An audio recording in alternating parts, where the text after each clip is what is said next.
Which operation can be performed on array. Array पे guys आप बहुत सारे ऑपरेशन कर सकते हो, searching, sorting, traversal, deletion, insertion कर सकते हो, ठीक है। आप अगर इंटरव्यू के लिए जा रहे हो तो आप इनके कोड भी देख सकते हो, वेरी बेसिक कोडिंग होती है, राइट। पूछ भी सकते हैं अगर आप किसी भी बेसिक कंपनी के लिए अप्लाई कर रहे हैं, एज अ फ्रेशर आप अप्लाई कर रहे हैं, right. And the thing is this declaration true? अगर आप इंट y इक्वल टू 56 लिखते हो और फिर आप एक इंटीजर बनाते हो और उसमें नॉर्मल वैल्यूज डालते हो और y यहाँ पे लिख देते हो, so is this declaration valid? Yes, this is 100% valid, this is exactly true. अगर आप चाहें तो मैं आपके लिए कॉपी पेस्ट करके आपको यहाँ पे भी दिखा सकता हूँ। Late us see this paste. आप देख सकते हैं गाइस कोई एरर नहीं आ रहा है, राइट, वाई एरर में, मतलब वाई एरे में, वरना यहाँ पे रेड रेड लाइन आ चुकी होती है अगर कोई प्रॉब्लम होती तो। This is a perfectly valid scenario. Next is what happens if we declare an array without assigning the size. ये पॉसिबल ही नहीं है गाइस, आपको कंपाइलेशन एरर आ जाएगा, है ना, ठीक है, वही मैंने लिखा हुआ है, it will throw compilation error. ये हम देख चुके हैं already, so will not look it again. What are the advantages and disadvantages of array? Array के एडवांटेज क्या है यार? We can store multiple elements of the same type under a single variable, that is a important thing. अगर हमें 10 variable 10 integers store करने हैं तो हम एक साथ कर सकते हैं, ये हमें पावर देता है एरे, है ना, एडवांटेज देता है। वरना हमें 10 अलग अलग इंटीजर बनाने पड़ते तो वो भी एक झमेला होता है एक तरीके से, that would have been a problem. So we can implement other data structures as well with the help of array, stack, queues, tree वगैरह के कॉन्सेप्ट आप इससे implement कर सकते हैं, ठीक है। And we can fetch the data elements using the index at runtime as well, like directly for example आपके यहाँ पे डेटा एलिमेंट्स यहाँ पे हैं तो डायरेक्टली आप क्या रख सकते हो, system dot out dot println y of 3, तो आप डायरेक्टली ये वाला भी, मतलब जो आपकी वैल्यू है इसको आप एक्सेस कर सकते हो डायरेक्टली। इन लिंग्लिश में क्या होता है, लिंग्लिश में अगर 10 वैल्यू है तो पहले आपको रिवर्स करके पूरा वहां तक जाना पड़ेगा एंड देन आफ्टरवर्ड्स आप उसको प्रिंट कर रहे होते हो। तो ये इसका एडवांटेज हो गया। डिसएडवांटेज की बात करते हैं तो यार हमको इसका साइज पता होना चाहिए, ये एक बड़ा डिसएडवांटेज है। कई बार मेरे को अगर 10, मेरे को पता ही नहीं मुझे कितने लोगों की वैल्यू स्टोर करनी है, कितने मार्क्स स्टोर करना है, तो उस केस में मेरे को ये एडवांटेज मतलब डिसएडवांटेज मिलता है, तो इसलिए हम एरे लिस्ट के लिए जाते हैं। It is a static data structure, so that's why we can not increase और decrease the memory allocation, right. And insertion and deletion operations are difficult, यहाँ पे थोड़ा सा ज़्यादा मतलब हमारी कॉस्ट लगती है या फिर कॉम्प्लेक्सिटी कह लो ज़्यादा हो जाती है। Why is it so? क्योंकि देखिए अगर आपका एक एरे है दोस्तों, मैं आपको बना के दिखाता हूँ शॉर्ट में फटाफट से।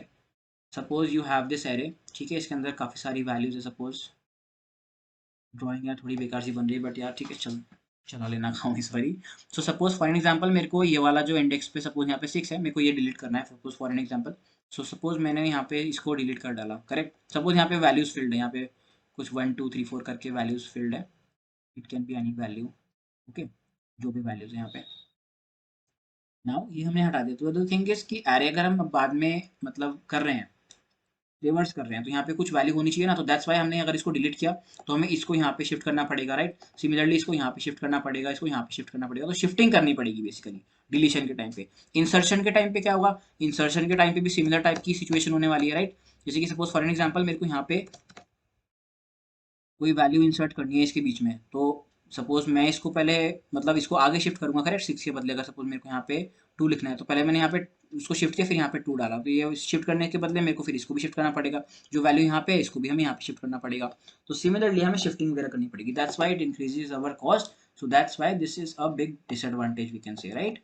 सो I will remove this. Next is allocate more memory then required as is a wastage of memory, ठीक है। जैसे मैंने आपको जैक्ड एरे वाला कंसेप्ट बताया है ना, अगर आप नॉर्मल एरे बनाते हो 10 बाय 10 का और आप उसकी कुछ ही वैल्यूज मतलब ब्लॉक्स को यूज कर रहे हो, मेमोरी ब्लॉक्स को, तो वहाँ पे मेमोरी वेस्टेज के भी चांसेस बनते हैं। सो ये आपके डिसएडवांटेजेस हो गए। Now the next question is can you declare an array without assigning the size of an array? नहीं कर सकते हैं, ठीक है, ये मैं आपको ऑलरेडी बता चुका हूँ, आई डोंट नो मैंने दोबारा गलती से ले लिया होगा शायद question. No, we can not declare it, right. If we will declare it we will get compilation error. Next is which of the following are valid? पहले हम यहाँ डिस्कस कर लेते हैं दोस्तों, फिर हम उसके बाद एग्जाम्पल में जाएंगे, ठीक है, मतलब कोड में बाद में जाएंगे क्योंकि वहाँ पे तो आपको कंपाइलेशन एरर दिख ही जाता है, करेक्ट। सो फर्स्ट सिनेरियो आप ही बताइए मेरे को, आप मतलब अपने साथ साथ अगर आप बैठे हैं वीडियो देख रहे हो तो आप बोलिए मेरे साथ में, करेक्ट। तो this will not be a valid scenario, why is it so? Because यहाँ पे हमारा डायमेंशन स्पेसिफाइड नहीं है, कंपाइलेशन एरर आएगी। सेकंड इज कंप्लीटली वैलिड से सिनेरियो, करेक्ट, क्योंकि यहाँ पे हमारी वैल्यू है, हमें पता है साइज बन रहा है। 2D एरे अगर हम बना रहे हैं तो हमें यार एटलीस्ट एक डायमेंशन स्पेसिफाई करना पड़ेगा, वो भी पहला वाला, तो इसलिए ये हमारा वैलिड सिनेरियो नहीं है। इस केस में हमने पहला डायमेंशन बताया हुआ है, दूसरा नहीं बताया हुआ, तो this is the valid scenario, ठीक है, हम ऊपर डिस्कस कर चुके हैं, दैट्स व्हाई मैं इसको फटाफट लेके चल रहा हूँ। इसमें हमने फर्स्ट डायमेंशन नहीं बताया, दूसरा बताया हुआ, so that is not a valid scenario, तो कंपाइलेशन एरर आएगी। इसमें भी हमें पहला डायमेंशन नहीं पता, दूसरा और तीसरा पता है, तो ये भी हमारा वैलिड सिनेरियो नहीं है। सिमिलरली 3D एरे में अगर हमें पहला वाला पता है, दूसरा और तीसरा नहीं पता, तो this is a valid scenario. And the last one, इसमें ऑब्वियसली अगर आपको पहला एलिमेंट पता है, मतलब पहला वाला पता है कि आपको इसमें क्या वैल्यू स्टोर होनी है, कितना हमारा साइज बनना है, सेकंड साइज आपको नहीं पता तो this is a invalid case, right. So specifying the base size is compulsory. So अब देखते हैं एग्जाम्पल नंबर 7 में। एग्जाम्पल 7 ये रहा, करेक्ट। ओके ओके, आप देख सकते हो गाइस यहाँ पे ऑलरेडी एरर आ रहा है, ठीक है, क्योंकि यहाँ पे कुछ स्पेसिफाइड नहीं है, यहाँ पे भी कुछ स्पेसिफाइड नहीं एरर आ रहा है, यहाँ पे बाद में स्पेसिफाइड है इसलिए एरर आ रहा है, यहाँ पे भी सिमिलर केस है, यहाँ पे देखिए टोटली वैलिड और यहाँ पे भी बीच में कुछ नहीं है तो इसलिए प्रॉब्लम आ रही है, ठीक है। तो इसको रन करने का भी कोई मतलब नहीं है। So we have seen everything. So guys the next question is int a equal to new int, is it a right way to declare arrays in Java, है ना। अभी अब आप बोल सकते हो भैया आपने ऊपर ही तो बताया था ये वाला एग्जांपल, है ना, दोबारा से क्यों ले रहे हो, नहीं यार ये गलत है, this is not a valid scenario. आप देख सकते हो नो। अब आप बोलोगे नहीं भैया अभी तो आपने बना के दिखाया था पिछले एग्जाम्पल में, अभी कुछ 5-4 एग्जाम्पल पहले। चलिए मैं आपको दिखाता हूँ कि गड़बड़ कहाँ हो रही है। ओके कॉपी किया हमने।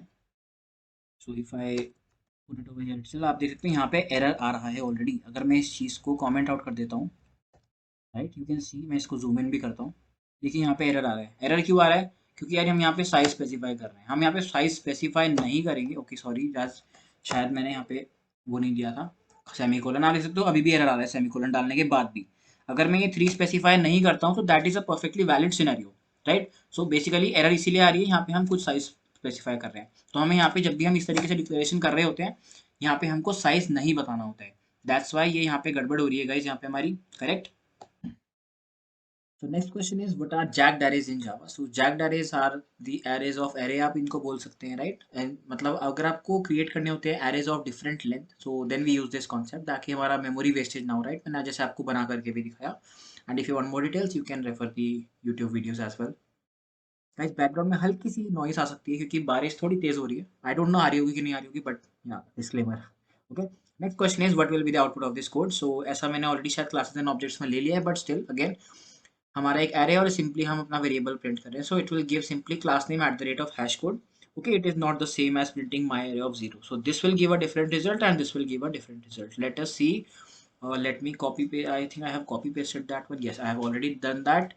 So you can see I have declared this array similar to that and I am printing my array. So simply if I am going to run it, I will get class name at the rate of hash code. Class name मतलब integer है तो I आ रहा है फिलहाल at the rate of hash code for now, right? And if we change this integer to float, let's say, okay, float equals float. So okay, spelling गलत हो गया, FLOAT, correct, yes, FLOAT, float. Okay तो float का अगर हम array बना रहे होते हैं, सिंपली अगर हम ये करते हैं, right, and if I run this program so it will give a F over here, so simply class name मतलब फ्लोट हो गया यहाँ पे, करेक्ट। सो देखिए इसका तो रिजल्ट अलग आ रहा है। अगर मैं इसको कॉपी करता हूँ और पेस्ट करता हूँ तो माई एरे ऑफ 0 अगर आप प्रिंट कर रहे हैं एंड माई एरे ऑफ मतलब ये प्रिंट कर रहे हैं, so these are both the different scenarios totally. So next में इसकी आउटपुट वैल्यू आ जाएगी 0.0, क्योंकि यहाँ पे मैंने स्पेस नहीं दिया है, चलिए वैल्यू बिल्कुल आपकी चिपक के आ रही है। Let me make a L N over here, print L N, correct. So let me run this again. तो आप देख सकते हैं ये आपका आउटपुट जो है नेक्स्ट लाइन में 0.0 आ रहा है, ठीक है, फॉर आपका फ्लोट वाली value. That's the thing. Now let us move to the next question. So we have covered this. We will have the output as class name at the rate of hash code. Okay, I have given a general thing over here. Class name at the rate of hash code. Hash code can be anything, right? Now, okay, we have already shown that. Now let us see the output. This is a unique and important question related to all those things only which we discussed just now.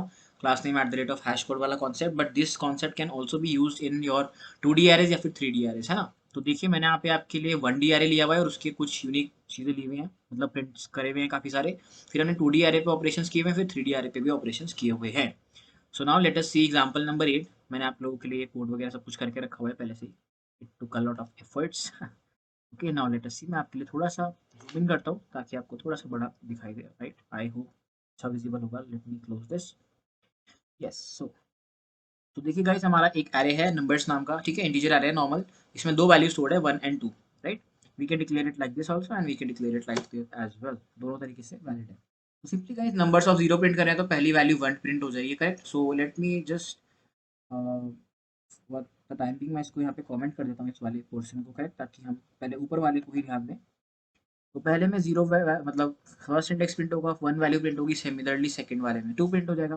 फिर जब हम simply reference variable print करें तो simply क्या print होगा, class name at the rate of hash code, जो हमने previous example में देखा। ठीक है, बिल्कुल सिमिलर सा कॉन्सेप्ट है, नथिंग न्यू, सिमिलर सा आ गया। देन नाउ अगर मैं इसको यहाँ पे कंट्रोल जेड करके ये कॉमेंट हटाता हूँ and let me comment out this part, correct. So आप देख सकते हैं नाउ दिस टाइम हमने फ्लोट लिया है दैट टू अ 2D अरे, है ना। तो सिंपली गाइस देखिए अब हम क्या कर रहे हैं, हम यहाँ पे m को प्रिंट कर रहे हैं। अगेन हमने पहले यहाँ पे क्या किया, हम यहाँ पे रेफरेंस वेरिएबल नंबर्स को प्रिंट कर रहे थे, यहाँ पे नंबर्स आ रहे था, यहाँ पे हम रेफरेंस वेरिएबल m को प्रिंट कर रहे हैं, यहाँ पे हमारा m आ रहा है। बट द थिंग इज कि यहाँ पे m जो है हमारा 2 डायमेंशनल आ रहा है, करेक्ट। सो दैट्स वाई यहाँ पे हमारा आउटपुट जो है थोड़ा थोड़ा सिमिलर आएगा, class name at the rate of hash code ही आने वाला है। बट द थिंग इज यहाँ पे ओके मैं एक चीज़ आपको बताना भूल गया कि जब हमने फर्स्ट वाला रन किया था, ये वाला पोर्शन, राइट, मैं इसको अनकमेंट कर देता हूँ ताकि मैं आपको दिखा सकूँ वो चीज़।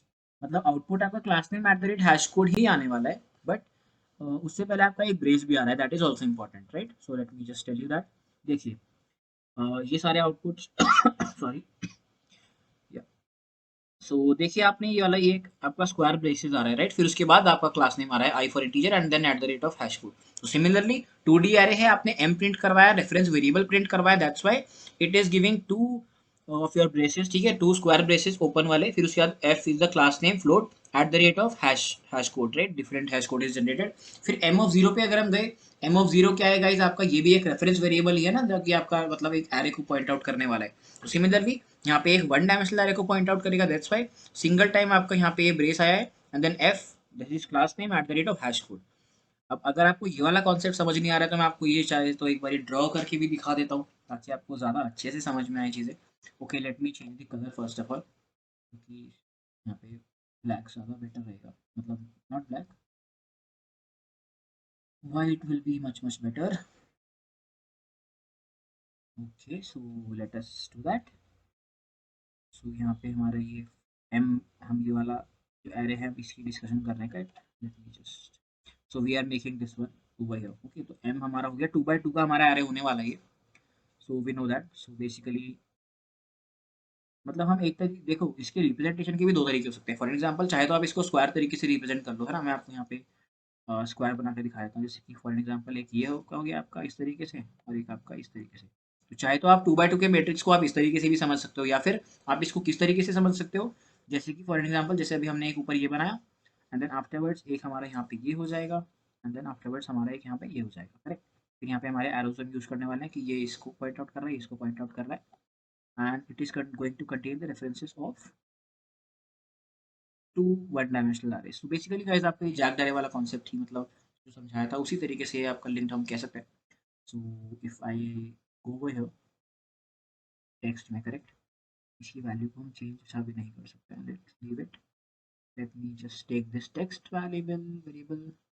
सो गाइस ये तो आपका हो गया एम एरे, ठीक है, ये आपका हो गया एम एरे। इसके इंडेक्सेस की अगर हम बात करते हैं तो ये आपका हो गया जीरो इंडेक्स, ये आपका हो गया फर्स्ट इंडेक्स, करेक्ट। दिख रहा है, यस दिख रहा है, ओके दोबारा से लिख देते हैं इसको 1। तो नाउ गाइस आप देख सकते हो m ऑफ जीरो, मतलब m ये है, m का जीरो वाला ये है, तो this will hold the address basically of this one dimensional array which will contain two values over here, right, correct, ठीक है ना। तो m ऑफ जीरो क्या हुआ आपका, m of zero is basically a reference, यहाँ पे हमारा रेफरेंस वेरिएबल है जो कि आपका वन डायमेंशनल अरे को पॉइंट कर रहा है which is containing two values, right, two values है यहाँ पे। Okay let me just take this, यहाँ पे आपकी टू वैल्यूज है, यहाँ पे भी आपकी टू वैल्यूज है, ये ज़्यादा बेटर रहता है, चलिए leave it, okay that's okay. So ये आपका सिनारियो हो गया। यहाँ पे हमारी जो वैल्यूज है m ऑफ जीरो जीरो, मतलब m ऑफ जीरो मतलब ये रेफरेंस वेरिएबल, इसमें रेफरेंस था, that's why this is pointing to one dimensional array, that is why यहाँ पे आपका सिंगल जो है इस वाले पार्ट में एक आपका ओपन ब्रेस ओपन यूज हो रहा है, right, that's why that is the motive of explaining this thing. तो आप होपफुली समझ गए होंगे। Now let me remove this thing, okay removed, now okay this has to be removed as well, removed. Let us move to the 3D array वाला concept. नीचे मैंने 3D array भी बनाया हुआ है, 3:2 का मैंने यहाँ पे एरे बनाया हुआ है। तो सिमिलरली गाइस m1 प्रिंट कर रहे हो 2D एरे है तो it will again give what, class name at the rate of hash code, दो बार आपका यहाँ पे स्क्वायर ब्रैकेट्स आएंगे, ओके।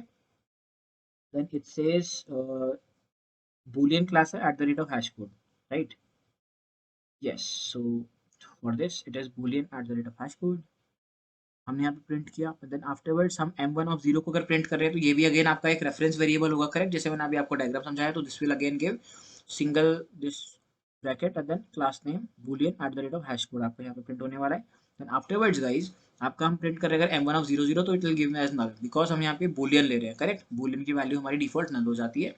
तो ये हमारा सिनेरियो हो गया। अगर हम इसका एक तरीके से 2D, मतलब 2D क्या, अगर हम इसका जैक डरे टाइप का या कुछ समझने के लिए रिप्रेजेंटेशन बनाते तो इस तरीके से आपका कुछ रिप्रेजेंटेशन होगा that initially you will have one array.